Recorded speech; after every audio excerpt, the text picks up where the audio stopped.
Squinting through bright days? That's a no. Struggling with glare? Also, no. What about sunglasses over regular glasses? Big no. But prescription sunglasses from Pearl Vision? That's a huge yes. They're a must-have for enjoying the sun in style. Choose from designer frames like Ralph Lauren, Coach, Michael Kors, and more. Arrange an eye exam at pearlvision.ca and get 40% off lenses. Some restrictions and exclusions may apply. See participating stores for details. This Pride season, celebrate with the station that's as bold, vibrant, and diverse as you are. iHeart Pride Canada. From dance anthems to pop icons. Let's celebrate diversity and love. And hits from 2S LGBTQ plus Canadian artists. Be yourself and stand proud. It's your soundtrack for Pride and beyond. Just ask your smart speaker to play iHeart Pride Canada. Stream us on your phone or listen now at iHeartRadio.ca. Happy Pride from iHeart Pride Canada. This week in gaming with Naomi Kyle. Hello and happy Father's Day to all the gamer dads out there. I'm Naomi Kyle. Welcome back to This Week in Gaming.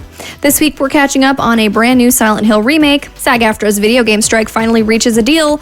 Switch 2 smashes sales records, a new Splatoon game is in the works, and we have a special in-depth convo about the Switch 2 to let you know whether or not it's worth the upgrade. We've got all of this week's gaming news, so let's dive on in. During the press start presentation, Konami teased that another Silent Hill remake is in development. Last year's Silent Hill 2 remake was a huge success for Konami, so it is no wonder they want to get the ball rolling on making another. Bloober Team, who is responsible for developing the Silent Hill 2 remake, is making a return to develop another remaster. There is no official news which of the Silent Hills Konami is remastering, but given that the theme song for the first Silent Hill was playing during the reveal, I'd wager that we'll be getting a Silent Hill 1 remaster. How exciting. After being on strike for almost a year, members of union SAG-AFTRA have reached a tentative agreement with major video game companies. The reason for the strike began back on July 26, 2024, where voice actors and motion capture artists alike refused to continue working without being provided guaranteed protections against AI models designed to replace the very actors they were trained upon.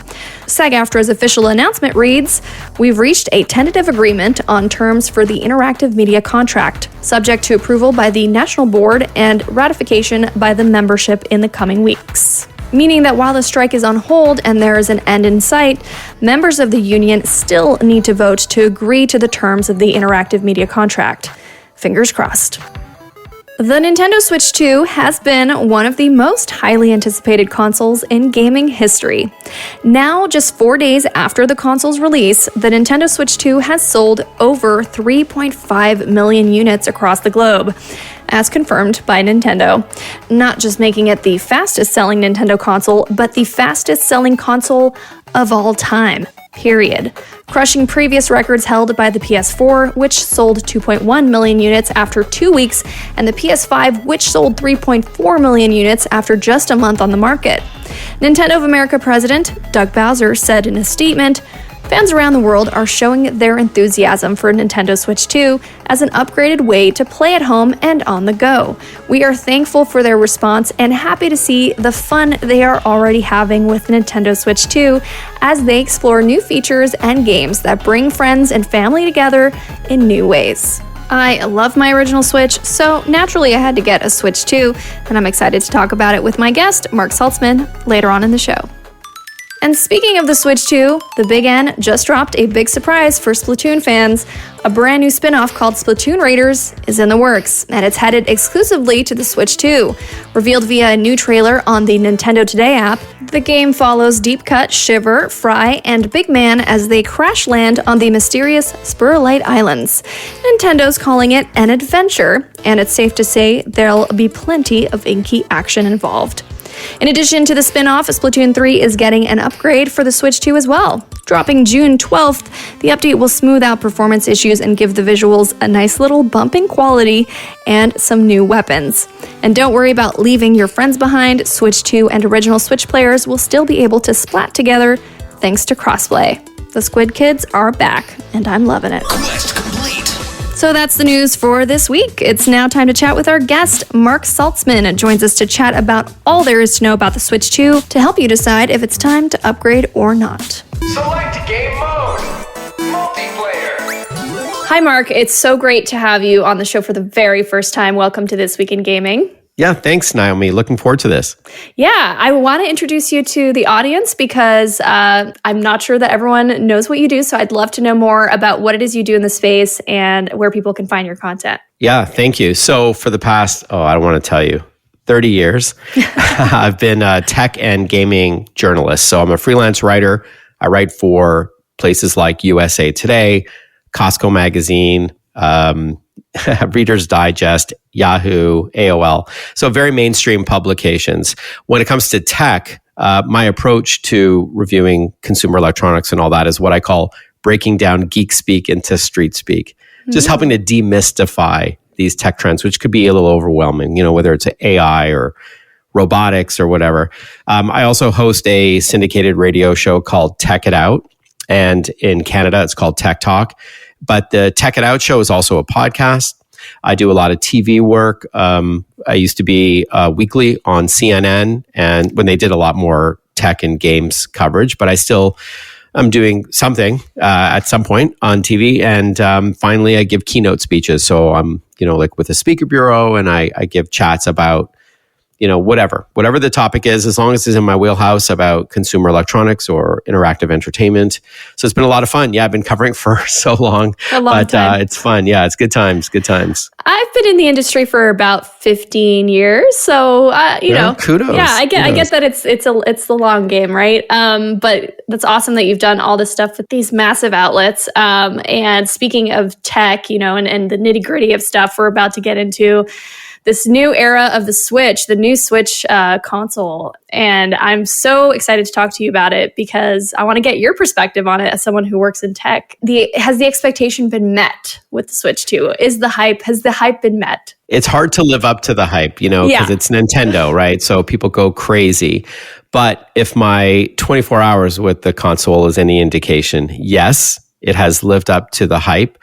It's not the first time I've played it, but it's the first time not in a controlled environment. I've been to events, one in New York, one in Toronto, where I actually played with the system, but it's very different, as you know, Naomi, when you can bring it home and test it out. But I love it. I'm a big fan of Nintendo games. I got to tell you, it's occupational hazard. I have all the consoles. I got to review every kind of game, including PC and mobile games as well, like smartphone and tablet games. But, Nintendo's got that je ne sais quoi, that secret sauce where they just know how to make something fun. And Nintendo Switch 2 should not disappoint. Whether you are an owner of the original Nintendo Switch, I'll get into why I think it's still worth upgrading. Or if you're brand new to it, or maybe you're listening and you've got kids and you're thinking, okay, maybe it's time I buy them their first console. Nintendo Switch 2 should be it for several reasons. Yeah, big fan. And we're going to get right into those reasons in a quick moment. Let's cut to Games Out this week. Mark, don't go anywhere. We'll be right back. Games Out this week. Starting on June 17th, Date Everything and Tron Catalyst releases on PS5, PC, Switch, and Xbox Series X and S. Shadowverse Worlds Beyond shuffles onto PC and mobile devices. FBC Firebreak decontaminates the PS5, PC, Xbox Series X and S, and is available day one on Game Pass. Then on June 18th, Hellclock chimes in exclusively on PC. On June 19th, Through the Nightmares slumbers on all platforms. Raido Remastered investigates PS4, PS5, PC, Nintendo Switch 1 and 2, and Xbox Series X and S. And finally, Rematch scores on PS5, PC, Xbox Series X and S, and is available day one on Game Pass. Quest accepted. Well, let's get into it. First of all, I want to know, when you first picked up the Switch and held it in your hands, what was the immediate thing you thought to yourself? Well, the screen is the first thing you're going to notice. It's considerably bigger and better than the original Nintendo Switch. So the original Switch, 6.2 inches, Now it's 7.9 or almost 8 inches, but it's also the quality of the screen. It's got HDR or high dynamic range. It's got twice the resolution, so it's now 1080p, so a lot more detail in the characters and in the environments. It's 120 hertz refresh rates, so smoother for games than the standard 60 frames per second. And spatial audio was the next thing that I noticed, is that when I was playing games, first just with the regular speakers and then wearing a pair of headphones, it's so much more immersive. Just they did a really good job on the audio, which is often overlooked. I think, I think gamers are very much more into like the visuals, but that to me was the most striking thing. That's my first impression, is that the screen itself is great. The second thing that I really liked was the Joy-Con controllers, now called Joy-Con 2, which connect, of course, to the sides of the screen. They're now magnetic. And I was concerned, I had read about that before I actually played it, and I was concerned that it wouldn't be sturdy enough, that it would feel flimsy. Even though I wasn't a fan of the original Nintendo Switch 2's Joy-Cons, in the sense, you got to slide, you got like needling, right through that little groove. This is just like, and I love that noise, that tactile. Right. Actually, I got it right here. I got this like that. It's like that click, just like the commercials. So I just found that it was just a lot easier to connect and detach the Joy-Cons is the second thing I noticed. The kickstand on the back is a lot bigger and more sturdy than the original one. It's a much nicer stand. A pain point, I think, for a lot of the original Nintendo Switch owners, is that the original kickstand was a bit flimsy. And then to me, the feature that I like the best, if I may, is something that I know a lot of gamers take for granted, especially on Xbox and PlayStation, and that's the chatting capabilities. Nintendo, I don't know if it's because they're a Japanese company and they haven't prioritized multiplayer as some of these other companies like Xbox, but I just find that with the original Nintendo Switch, it wasn't the most graceful way to talk with your friends while you were gaming. It could be done, but you had to either use the app or connect an external mic. Now it's built in with noise cancellation as well, so it should block out ambient noise around you. And I just find that the way Nintendo handles it is also just kind of fun because it's Nintendo. So you press the C button on the bottom right of the right Joy-Con controller, and it launches this window where you can see little icons of your friends, and up to 12 people can now chat while you game in real time. You can add a USB-C camera if you like, for video calling and chatting during your games. Or even if you're playing a single player game, you can now share your screen with up to 3 others. So if you're stuck playing even a single player game, you can call up a friend and they can see what you're doing and they'll help you, get through that level in whatever, Legend of Zelda or something. Right. So I think across the board, really, I think Nintendo has improved everything that people either loved about the Nintendo Switch, but they just made it that much better. And that includes the experience on a big screen TV, which they've also improved, because that's why it's called the Switch, is that you can switch between a handheld mode and a console or a dedicated console for your TV. They've done everything. Whether you were a fan of the original or you thought it needed some improvements, I think people are not going to be disappointed after playing some games. The big thing with this new Switch console is that you can play some of the older titles, right? The Switch 1 games on Switch 2, it's backwards compatible. Have you had a chance to play any of those older games? I have. Yeah. Just before we started recording this, Naomi, I was playing Metroid. And so there's like a little area at the bottom of the screen on the Nintendo Switch 2 where you can open up all your virtual cards, which is connected to your Nintendo account. And so it knows games you've previously purchased. And then you can download it to the new Nintendo Switch 2. So I have been playing older games just to see if I notice a difference in the visual quality and and that includes the speed, the refresh rate. I wanted to know if it felt the same because the Joy-Con 2 controllers are slightly bigger than its predecessors, and just to see what the experience was like. So you can easily download any game that you've paid for digitally and play it on the Nintendo Switch. Just takes a couple of minutes to download it from wirelessly, and then it's on your console. So I have played some older games. So yes, people will be happy to know that the Nintendo Switch 2 will play all previously purchased Nintendo Switch game, whether it's on a cartridge or a card rather, or a digital download. Oh, with that in mind, Nintendo Switch 2 offers 8 times the storage of the Nintendo Switch. Yeah, so 256 gigs of storage opposed to 32. So they did a good job. Much bigger upgrade. Yeah, much bigger for not just games, but other content you may be downloading. There's the question of the newer launch titles, some of the games that are coming out with the Switch at launch. People are getting their hands on it right now. Is there a game that you've been playing that you're like, this is the launch title to play once you've picked it up? I think it would be Mario Kart World. Yeah. So the bundle. I think that's the bundle. Well, you don't have to buy it with the bundle, but you do save like $40. If you are going to buy the game anyways, I highly recommend buying the Nintendo Switch 2 bundle with Mario Kart World. So super fun racer. Whether you've played the original games in the franchise or not, you get to play as or against your favorite Nintendo mascot. There's new characters this time around as well. New moves. You can do like grinding, like a skateboarder on rails. A lot more environments. It's more open-ended than previous games. There's a fun elimination mode that is called Knockout Tour, which is really fun. I'm not sure if you played that, but super fun for those competitive types. It's kind of like hockey where it's like sudden death, in overtime. It's kind of fun. They also have an open, I forgot what it's called, but like an open world mode. That's right. It's like GTA 6. A free world, something like that. Really fun. Yeah, in a way. Yeah, it's like you can go anywhere. You can drive with a friend who you're playing with and stop and take pictures somewhere and share that because there's like a camera mode where you can go in and take a real fun photo together, or just look for secrets. There's Easter eggs and secrets. And then, of course, there's Grand Prix, which is like, the regular cups that you would compete for.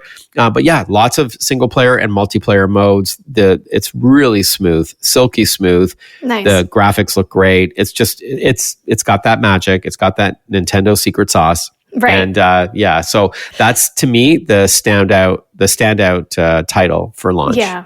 Did you get to play any of the games that aren't out yet, but that we're all hoping to play soon? I know there's Donkey Kong Bonanza. Was there anything else that you got to, get a little taste of hands-on before it come out? Good question. Not that I've played at home with the Nintendo Switch 2, but at the previous events, I have played a couple that are coming out. One is Donkey Kong Bonanza coming out in, I think, 5 weeks from now. So that's a fun game with interactive, destructible environments. So it's a third person, action game, which is really fun. If my limited hands-on time with it is any indication. I also tried a game called Drag and Drive, which lets you use, so this is also new with the Nintendo Switch 2, you can use each Joy-Con 2 controller like a mouse on your pant leg or on a table or desk, which lets you play games that are better played with like a mouse. Like you think about shooters, or I think Civilization, one of those strategy games, is available for Nintendo Switch 2. But Drag and Drive is kind of like a basketball game, 3-on-3, but you're in a sort of futuristic wheelchair-like vehicle. You're a robot, and it's a combination of motion controls and using the Joy-Con 2's mouse feature. So I got a chance to play that in New York, and I thought that was pretty cool to for either fans of sports games or action games. So that was, I think, pretty clever. I've also tried some third-party games. I have not yet played Cyberpunk 2077 Ultimate Edition yet on the Nintendo Switch 2, but I have played a bit of Hogwarts Legacy, which is part of the Harry Potter franchise. So that was fun. So something for everyone. I mean, again, it's the thing with consoles is that like it's only as good as the games. It could have the most amazing hardware, and that goes for any system out there, PS5 or Xbox Series X, right? It boils down to how good the games are, how either whether they're exclusive or they're third-party games that are available elsewhere. It just has to be to justify buying a console, which isn't cheap these days. You have to have good games. So know that at launch and coming down the road, Nintendo should not disappoint with Nintendo Switch 2. Plus, as you mentioned, it does play previously owned games.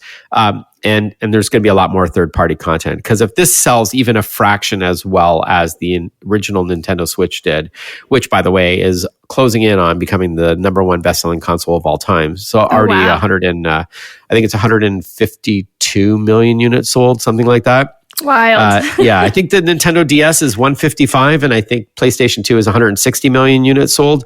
So, given that this is just barely an 8 years old console, and they're going to keep selling Nintendo Switch, you bet it's going to be. So even if it sells remotely as many, like even a fraction as many as the original Nintendo Switch, any game company is going to want their titles playable on this because of the install base.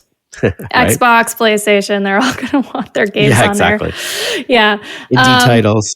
That's right. And there's just, I'm very excited for the Switch too. Yeah. I think it's a great system. I don't think you're going to be disappointed.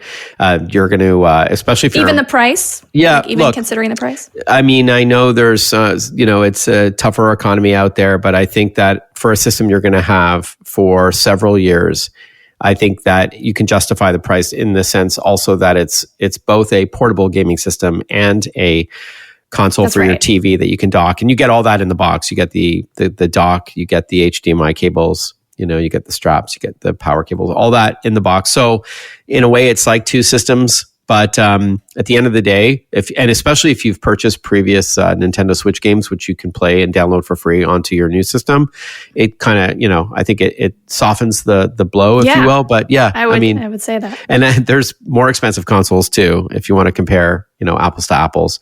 So I don't think anyone's going to be disappointed with Nintendo Switch 2. That's for sure. Yeah, you're getting your money's worth. It's a good value for what it is. 100%. Yeah. Well, what is next for you after reviewing the Switch? Do you have other stuff you can talk about that you're going to be reviewing for your shows? Yeah, thank you. So next week, I'll be going back on TV to talk about gadget gift ideas for dads and grads for Father's Day and for graduation season, both of which take place in June. So looking at a bunch of devices that can make for good gift ideas, everything from the Ninja Creamy Swirl ice cream maker to a wireless or Bluetooth meat thermometer to touchscreen laptops and wireless headphones from JBL. So I'm going to be looking at a bunch of that kind of stuff as gift ideas. And then, I'm always, my weekly show, as I mentioned, it's called Tech It Out. I usually have 3 to 4 guests every week, always looking for interesting content. And it's not always gadget or game related. It could be, AI tips or, what's coming down the road, literally with autonomous vehicles. So I try to cover a lot, all from a consumer lens. Yeah, it's amazing. Fun. Yeah, thank you so much. Really appreciate you having me on the show. Yeah, it was so great having you on, and definitely tune into Mark's content, you guys. Look him up online, Marc Saltzman, and you guys enjoy your Switch too. It is the week to play it. So, and thanks again, Mark. I hope you'll join the show again at some point in the future. Would love to. Thanks again, Naomi. Marc Saltzman is host of the Tech It Out podcast on iHeartRadio. You can follow him on Instagram at Marc Saltzman. Flawless victory! Continue! And that's This Week in Gaming. I'm your host, Naomi Kyle, and I had such a blast bringing you the news, as I always do. Thank you so much for listening, and shout out to my co-writer, Josh Seaman. Don't forget to let me know what you're playing and what you think of these stories by tagging me at Naomi Kyle on social. And stay tuned for a bonus episode where I give my official Nintendo Switch 2 review. From all of us here at This Week in Gaming, we wish you a fun-filled week. We'll see you again, same time, same place. Thanks for listening. See ya. This Week in Gaming is an iHeartRadio Canada podcast. Subscribe to this podcast on iHeartRadio or wherever you get your podcasts. Download the iHeartRadio app for more podcasts just like these.